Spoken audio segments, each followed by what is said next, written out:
E Jefferson, sobre essa lei que eles estavam falando aí, né, historicamente era uma lei que já existia, e estão tentando forçar o rei a aplicar ela, é isso que estão fazendo? Exatamente.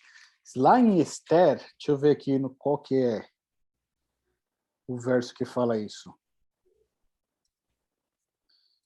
Lá no livro de Esther, a gente vê essa lei, que era uma lei dos medos e dos persas, que era uma lei que não se podia voltar atrás. Isso é histórico. Inclusive, tem um ponto aqui que fala de um rei, tem um fato histórico, né? De um rei dos persas, que ele decretou a morte de um homem inocente. E quando foi realmente constatado que aquele homem era inocente, ele ficou muito pesaroso porque ele sabia que não podia reverter. Olha só. Olha o que está escrito aqui, ó. Familiarizado com a lei dos medos e dos persas, ele sabe que quando um decreto é editado, ele é irrevogável. Um exemplo semelhante desse princípio ocorre no livro de Esther, no capítulo 8, no verso 8. Ó, Esther, capítulo 8, verso 8. A gente viu lá que um decreto de morte também havia sido feito contra os judeus, né, promulgado ali. Amã, né, deu a ideia e o rei acabou aprovando também. Foi mais ou menos isso que os pares de Daniel fizeram com Dário.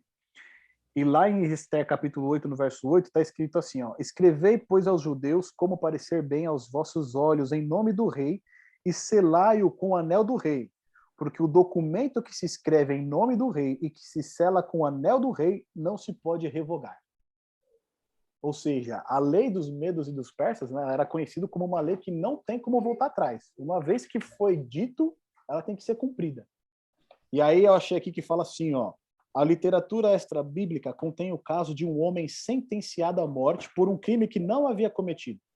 Quando sua inocência finalmente foi provada, era tarde demais para revogar o decreto, e o homem ele foi executado. É interessante que nessa história de Esther, que eu acabei citando aqui, depois, o livro de Esther é curtinho, dá para ler ele rapidinho. Ali foi promulgada uma lei, um decreto de morte contra os judeus, pelo imperador persa. E essa lei ela não podia ser revogada, ou seja, ele não podia falar que agora não podia mais matar os judeus. Só que como que ele conseguiu, né, consertar esse decreto de morte? Ele fez um novo decreto que dava o direito dos judeus se protegerem contra aqueles que fossem atacá-los. E aí, com esse decreto, os judeus conseguiram se proteger e eles venceram, né, os seus oponentes, nenhum judeu perdeu a sua vida.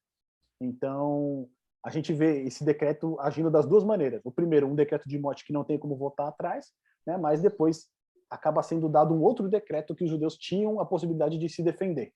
E aí eles conseguem se defender desses ataques e têm as suas vidas preservadas. Então, esse ponto que você levantou, Pedro, é justamente esse. Né? Esses pares de Daniel, eles estavam se unindo porque eles conheciam as leis dos medos e dos persas e eles, né, tiveram aquele estralo. Ó, só vamos conseguir algo contra Daniel se nós fizermos algo contra a lei do seu Deus. Então vamos preparar um édito, né, que se descumprido, segundo a lei dos medos e dos persas, ele não pode ser revogado. Ou seja, ele vai ter que ser cumprido até o fim. Então, Legal. esse é o ponto que a gente vê aqui, dessa atitude, né, que esses governadores eles têm. E o fato curioso é esse, né?